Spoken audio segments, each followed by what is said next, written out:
ऐसा निर्णय होकर कहाँ चला जा रहा है? क्या तुझे ज्ञात नहीं? तेरे सर पे काल मंडरा रहा है।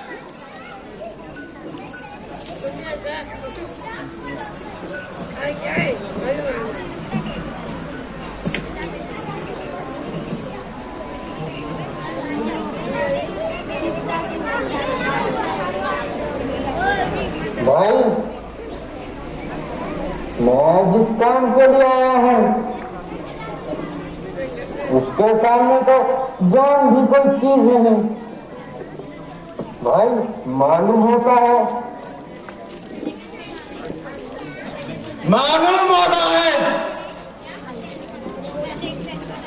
कि आज तू मरने आया है। भाई, मैं तो पहले ही कह चुका हूँ, जब से मैंने इस काम का बेड़ा उठाया है,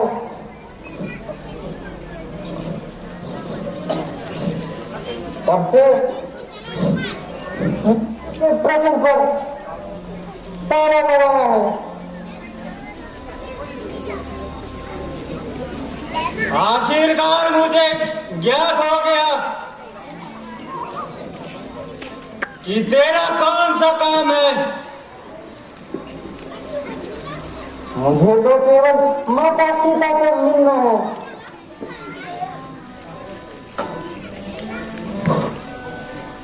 बहुत ठीक, तेरे लिए साधारण सी बात है, किंतु मेरे लिए मौत का पैगाम है। चाहे कुछ भी हो, मगर वापस लौट जाना हमारे लिए भी हराम है।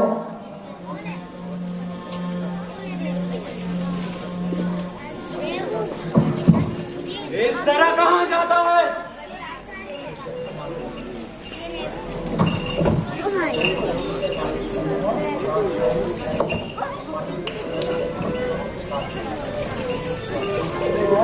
महाराज,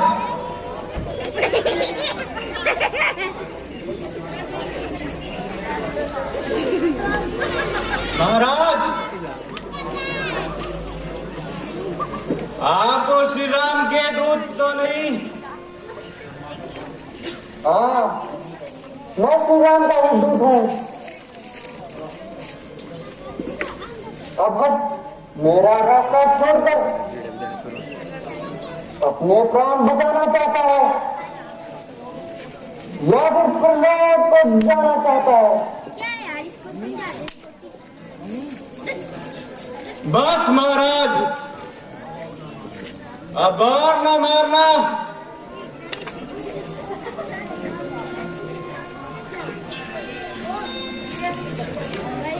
वरना मैं परलोक पहुंच जाऊंगा।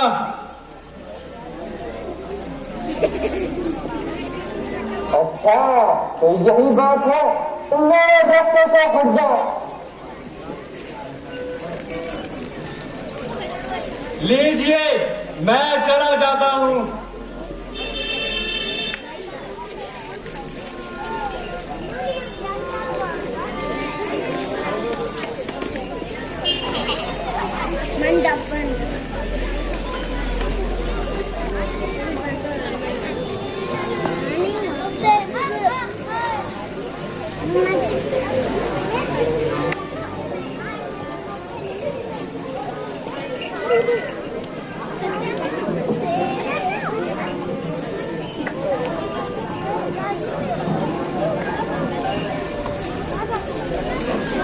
रात्रि तो बहुत बीत चुकी है।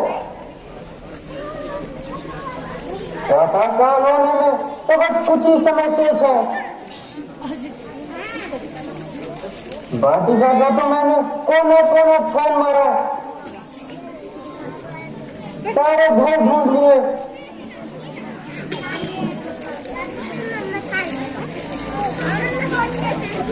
लंका की तो नदी नदी छान ली, फिर भी माता सीता का पता नहीं चला। मेरा सारा परिश्रम ही व्यर्थ गया। मैं तो अब ये भी नहीं जानता सीता माता जीवित है या नहीं।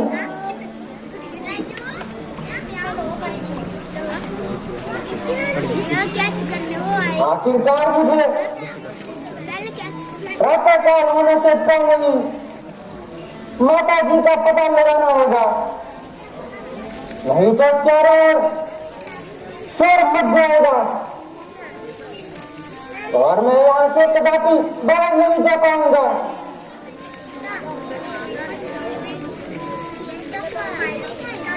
परंतु रात तो अभी थोड़ी सी बाकी है।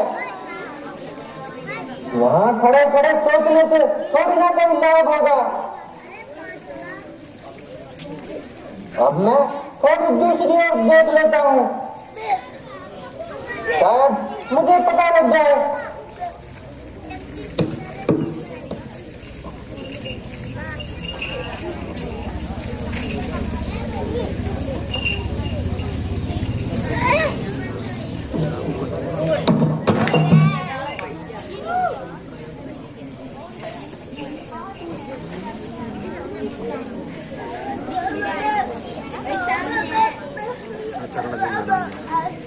लगता है मुझे वाटिका की दूसरी ओर भी देखना पड़ेगा।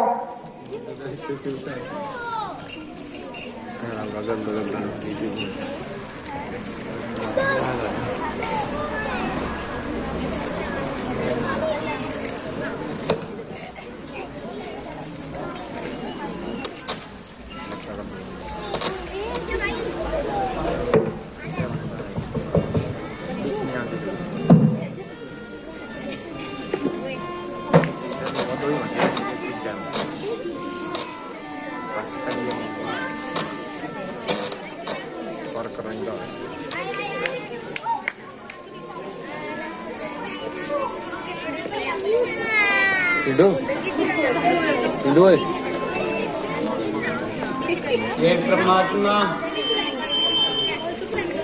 अब तो मेरे पापों का बहुत प्रायश्चित हो चुका। इस प्रकार मेरे साथ यह अनर्थ हो रहा है, उसको सहन करने के लिए मेरा शरीर असमर्थ हो रहा है। परंतु मैं लाचार हूँ। इस समय मैं और कर भी क्या सकती हूँ।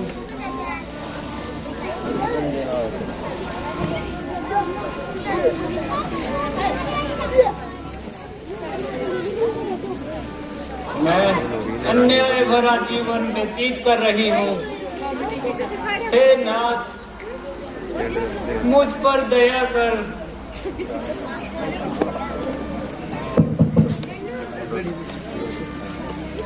ओहो, ये आवाज किधर से आई? कोई दुखिया मुझे याद कर रहा है। परमात्मा, तू तो बड़ा बेईमान है।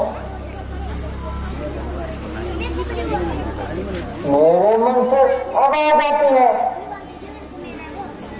ये माता सीता जी की आवाज है। बस इसी ओर जाता हूँ, यहाँ से आवाज आ रही है, उधर जाकर देख दिखाता हूँ।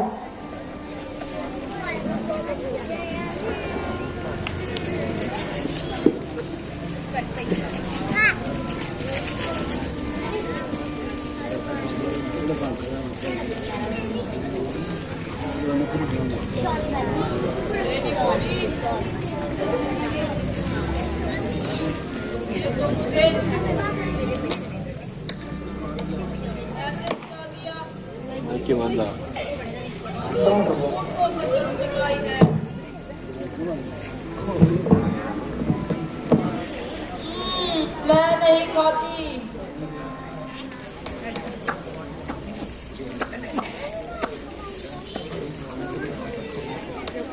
जी खाने को मेरे पास रखा क्या है? ओए नीचे बैठो, नीचे बैठ, नीचे बैठ, नीचे बैठो तुम। चलो बैठ।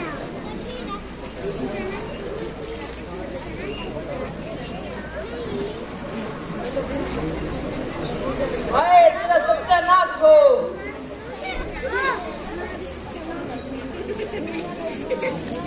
तू अपने साथ मेरा भी सिर कटवाएगी। तुझे समझ नहीं आता? सामने महाराज की सवारी आ रही है।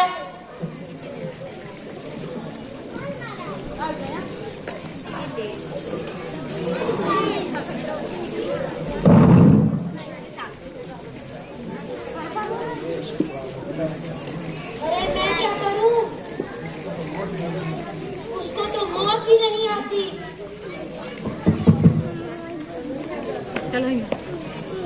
अरे चुप हो जा।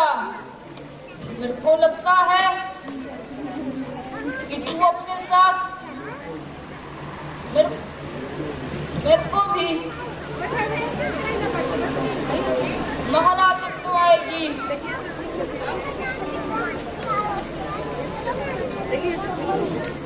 तू बैठो चुप हो। नहीं गिरवाने वाली। वहाँ किसी और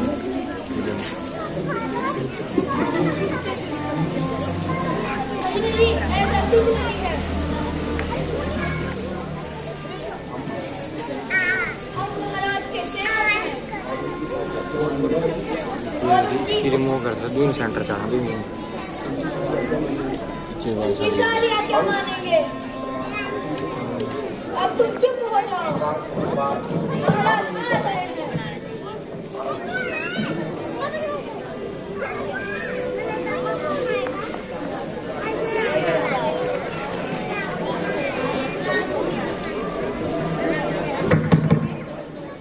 कॉलर माइक की बांधा नहीं है।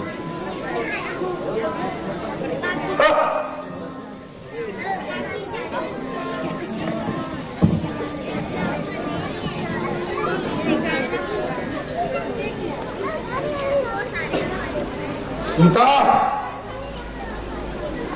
मुझे आशा है तुमने ऊंच नीच को सोचकर विचार कर कोई नेक नतीजा निकाला होगा।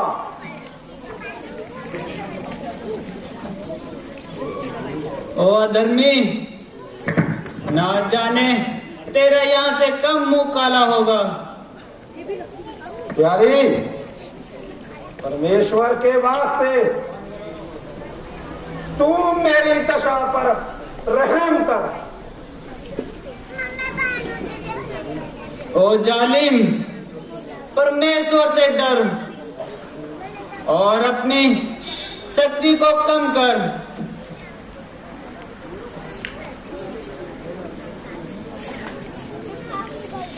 आखिरकार तू कब तक अपना हक निभाएगी? जब तक यह आत्मा शरीर से ना निकल जाएगी। जिनकी ओर तेरा ध्यान है उनके तो फरिश्ते भी यहाँ पर नहीं मार सकते। अगर यहाँ कदम नहीं धर सकते तो स्वर्ग का मार्ग भी वो बंद नहीं कर सकते।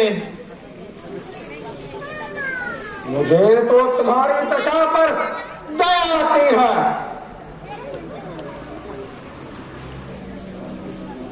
जरा अपने परिणाम को अच्छी तरह से सोच। बजाय मेरी दशा पर दया करने से अच्छा है कि तू अपनी दशा को सुधार। आखिरकार मुझे कठोरता से ही काम लेना पड़ेगा, अन्यथा तेरा यह जुनून नहीं उतरेगा। तेरी तो सामर्थ्य ही क्या है। परमेश्वर भी मेरे इस ख्याल को नहीं बदल सकता। वाहू मोहित खुदी को अपनी भुला भुला कर मत मार मुझे संगदिन, तू चला चला कर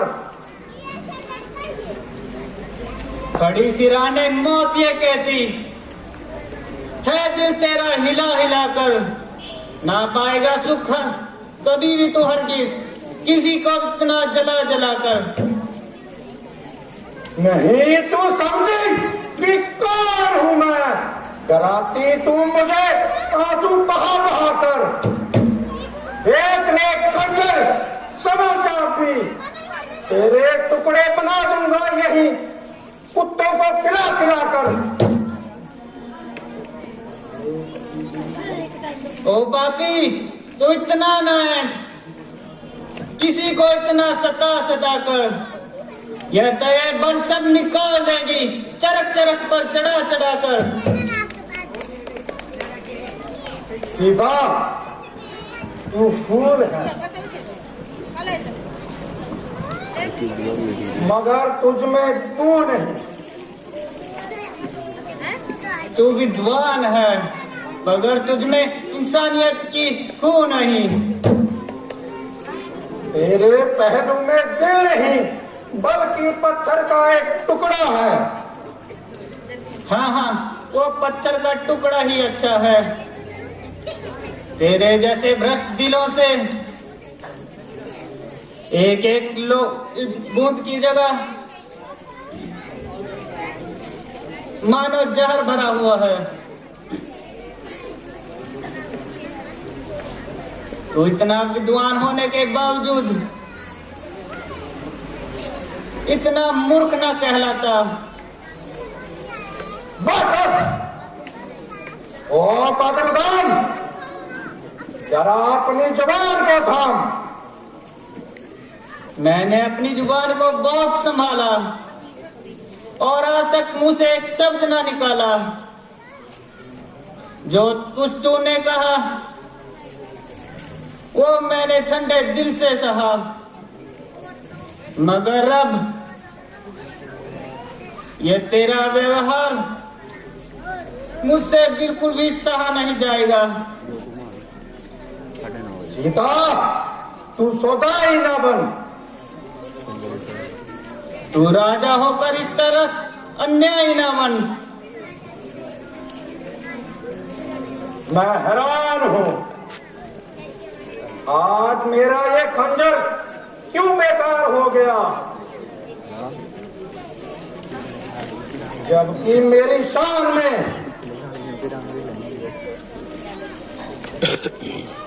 ऐसे भ्रष्ट और अपमानित स्वरों का व्यवहार हो रहा है। एक साधारण सी औरत, इसकी ये हिमाकत, यदि मैं चाहूं तो तेरे प्राण एकदम से खत्म कर दूं। और ऐसा मालूम होता है औरत तो अच्छे से अच्छे वीरों को साहस बढ़ाती है। इस समय मेरे महलों में स्त्रियां बहुत बड़ी संख्या में हैं और ये भी मुझे याद है। उन सब में से कुछ ना कुछ सब इसी तरह से आई है। किसी को लालच देकर, किसी को बंदी बनाकर, कोई मेरा रोब देखकर मुझ पर मोहित हो गई है। एक सिर्फ तू ही है जिस पर मेरा कोई जादू न कर सका।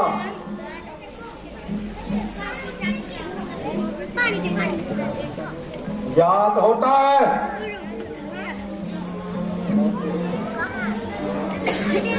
कि मौत तेरे सर पर मंडरा रही है, जो तू कैंची की तरह अपनी ये जवान चढ़ा रही है।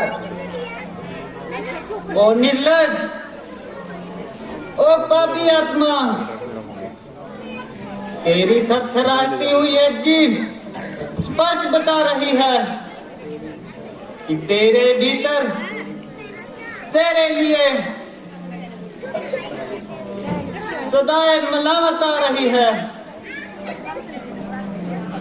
नहीं मालूम।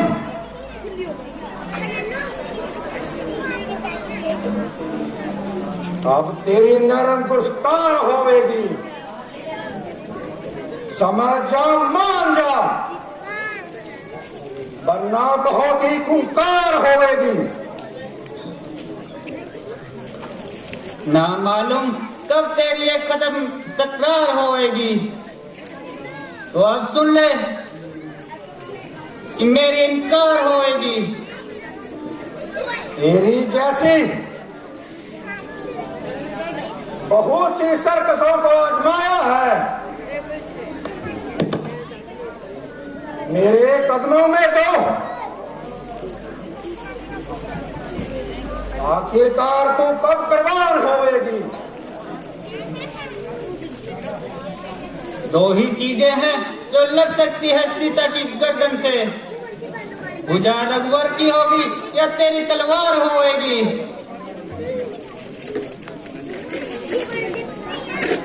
या इजहार मैंने आज तक जिससे मोहब्बत का, हाय मेरी ऐसी किस्मत कि तू मेरी सरदार होवेगी। जुल्म करता है अबला जानकर जो तू जिस कदर मुझ पर, एक दिन में तेरी नैया बड़ी मजदार होएगी। नहीं मालूम तू नींद से कब बेकरार होवेगी। अरे निर्लज, अगर लज्जा वाला होता तो इतनी लानत सुनकर नाक डुबो कर मर जाता। ओ कार के अविनाशी, जरा जवान का संभाल ले। ओ सत्यानाशी, तू ये अपना अंतिम अरमान भी निकाल ले। अब तो मैं तेरा काम तमाम करता हूँ।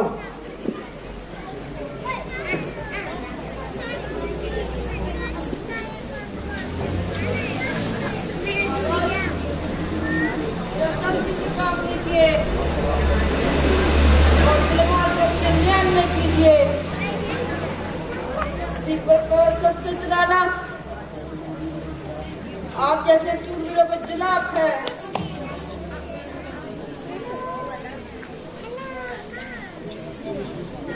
विचार तो यही था, किंतु जब तक इसके दिमाग से ये हवा नहीं निकालता तो तब तक मेरी तलवार नहीं रुकती। किंतु तुम्हारे कहने से मैं अपना विचार बदल लेता हूँ और इसे 2 मास का अवकाश देता हूँ।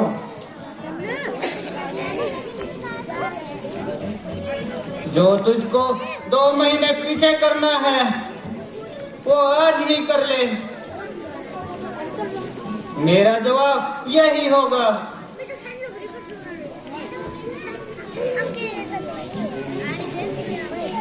मेरे समझाने से तो बात बढ़ती ही जाती है। ज्यों ज्यों मैं ऐसे समझाता हूँ ये और हट करती है। मेरी अनुपस्थिति में इसे समझाना, किंतु खबरदार से क्रूरता से काम मत लेना। आप बिल्कुल चिंता न करें, इसे मैं विशेष युक्ति द्वारा समझा दूंगी, बल्कि इसको आपका डर भी नहीं दिखाऊंगी। यदि तूने मेरा ये काम कर दिया तो तुम बहुत सारे इनाम पाओगे। परमात्मा, क्या मैं संसार में इसीलिए आई थी? क्या यह सब आपदाएं मेरे लिए ही थी? जब से होश में आई, एक दिन भी हंसी से ना गुजारा। हे नाथ, यद्यपि मैं एक अरसे से इस दुष्ट के बंधन में कैद हूँ,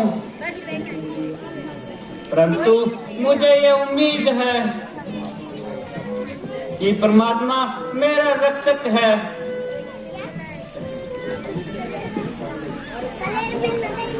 मुझे हैरानी है कि तूने ये अपने मन में क्या ठानी है।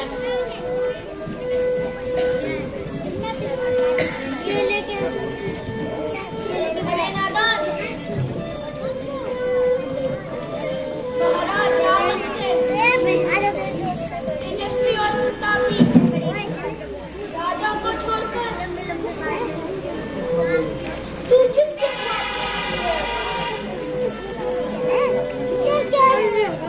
जरा अपनी जुबान को संभालो और ये इस तरह बेहुदा अपनी जुबान ना निकालो। मुझे जिस तरह सता लो, परंतु मैं अपने स्वामी के विरुद्ध कुछ नहीं सुनूंगी। बस बस तुम यहीं बैठी रहो और इसको कुछ ना कहो, इसको रोने दो। परमात्मा, मैं बहुत दुखी हूँ, बहुत लाचार हूँ। हे प्राणनाथ, मैं अपनी सब आकांक्षाओं और कामनाओं का फनन किए जाती हूँ। ये अपने धर्म के जान को साथ लिए जाती हूँ। इस समय सब राक्षसियां सो रही हैं और ऐसा अवसर फिर नहीं आएगा। कोई देखने वाला भी नहीं है। बस इस रस्सी से फांसी लगा लूंगी।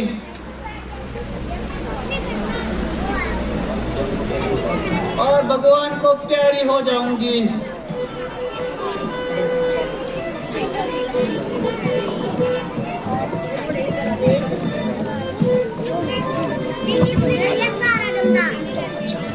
अच्छा, तो अब हम लक्ष्य काम कर लेते हैं।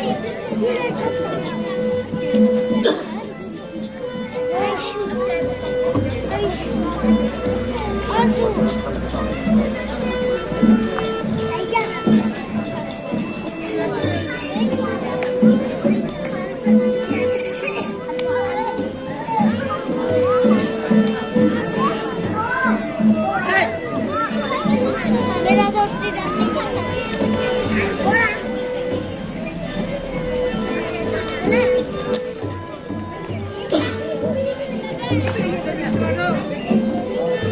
देवी, इधर आराम ले और परमात्मा का नाम ले।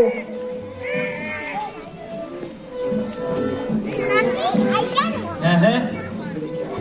ये आवाज किधर से आ रही है?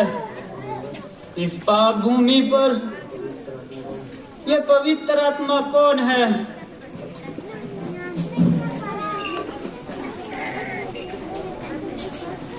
माता जी, आप ये क्या कर रही हैं? इतनी समझदार और धर्मात्मा होकर ऐसी बुरी मौत मर रही है। भाई, तुम्हारा क्या नाम है?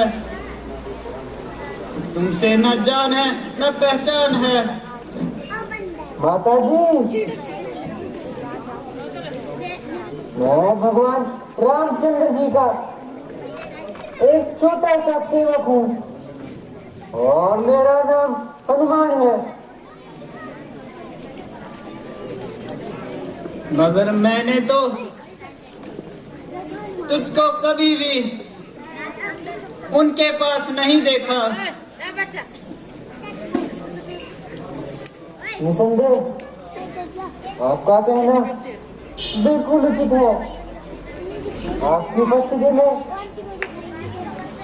मेरी उनसे कोई जान पहचान नहीं थी, किंतु आपकी खोज करते समय राजावान ने सुग्रीव को उन्होंने अपना मित्र बनाया। उसी समय मैं सेवक बनकर उनके साथ चल पड़ा। दूर हो जा, ओ कपटी दूर हो जा। मैंने तुझको पहचान लिया। अरे दोस्त, वो भी समय था जब मैं गलती खा गई और तेरे धोखे में आ गई। अब इन चालाकियों का मुझ पर कोई असर नहीं होगा। माता जी, आपको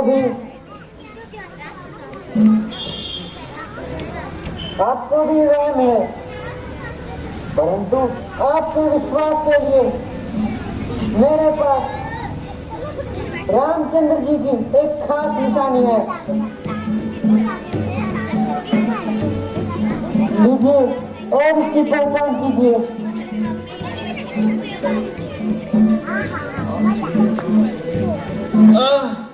मेरे प्राण प्यारे की अंगूठी, मेरे भाग्य के साथ तू भी ऐसे रूठी। पता नहीं कितने दिनों बाद मेरे प्राण पते की निशानी मेरे लिए जिंदगानी है। माता जी, अब इन बातों को जाने दीजिए और मेरी ओर ध्यान दीजिए। ओहो बेटा, क्षमा करना, मुझसे बड़ी भूल हो गई। मैं खुशी में इतनी डूब गई कि तुझसे बात करना ही भूल गई। मैं तुझसे हाथ जोड़कर माफी मांगती हूँ। मुझे आप लज्जित न कीजिए। कभी समय था जिससे मैं साधारण सा काम भी ले लेती थी। उनको बहुत सारे आभूषण दे देती थी, परंतु आज मेरे वश में कुछ नहीं है और इस ठंड में थर थर कांप रही हूँ। माता जी, अब आप विलाप ना कीजिए, पिछली बातों को भूलिए।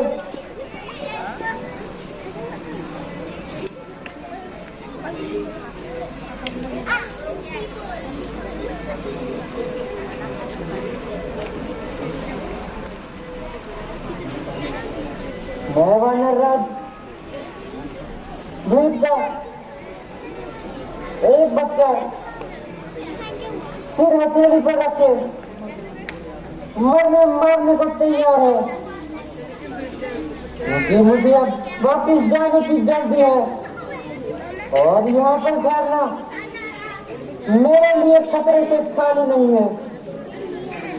इसलिए आप मुझे शीघ्र विदा कीजिए और अपनी कोई निशानी दीजिए। मैं हैरान हूँ, इस समय में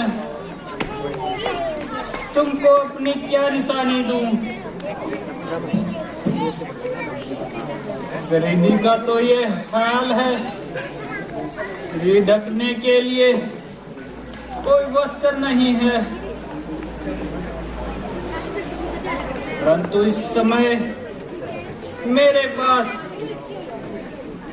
इसके अलावा कुछ नहीं है।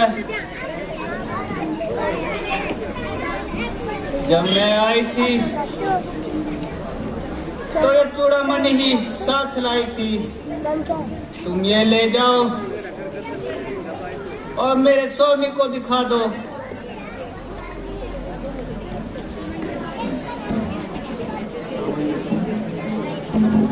रावण ने मुझे 2 माह का समय दिया है। अगर इस अवधि में उन्होंने मेरी खबर ना ली तो सीता कदापि जीवित न रह पाएगी। माता जी, अब अधिक समय नहीं लगेगा,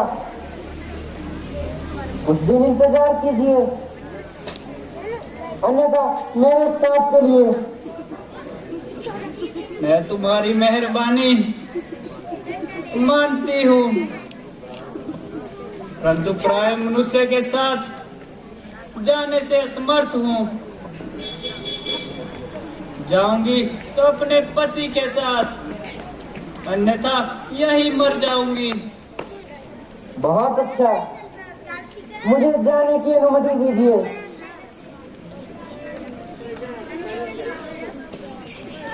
माता जी, मुझे बहुत भूख लगी है।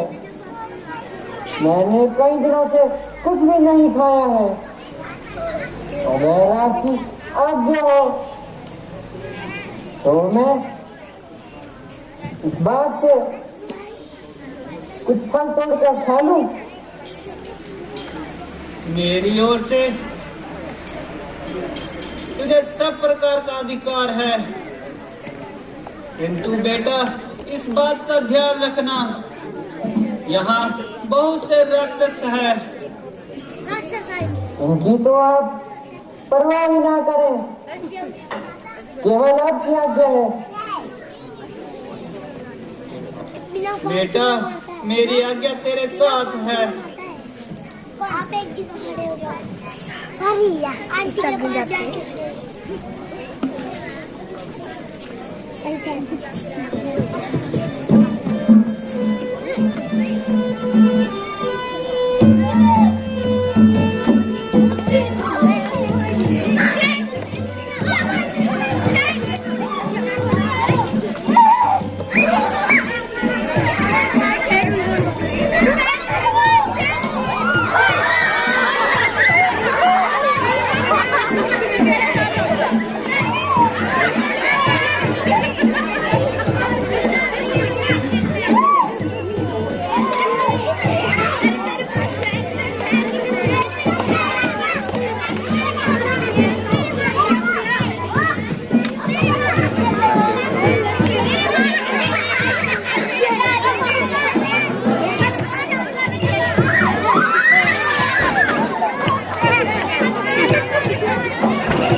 वो मेहनत की तरफ जवान चला रहा है और बिना मेरे सिर पर चढ़ा रहा है।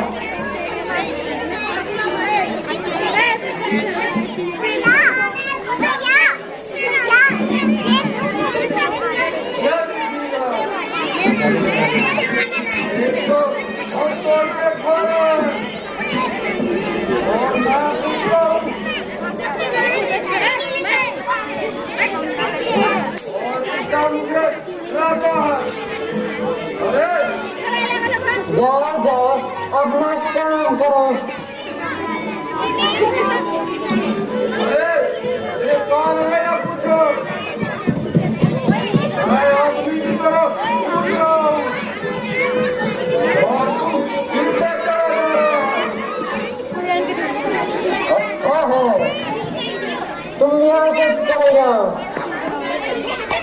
अब तुम्हें अपनी जान गवाओगे।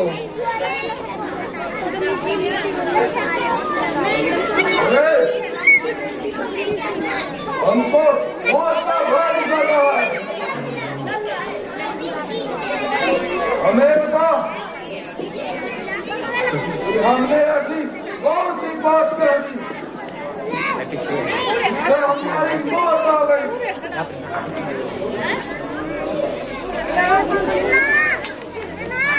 मैं देखता हूँ ये यहाँ से कौन बचा के रख सकता है। आपके दिन लग जाएगा, आप लास्ट दिन लग जाएगा।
और तुम्हारे साथियों को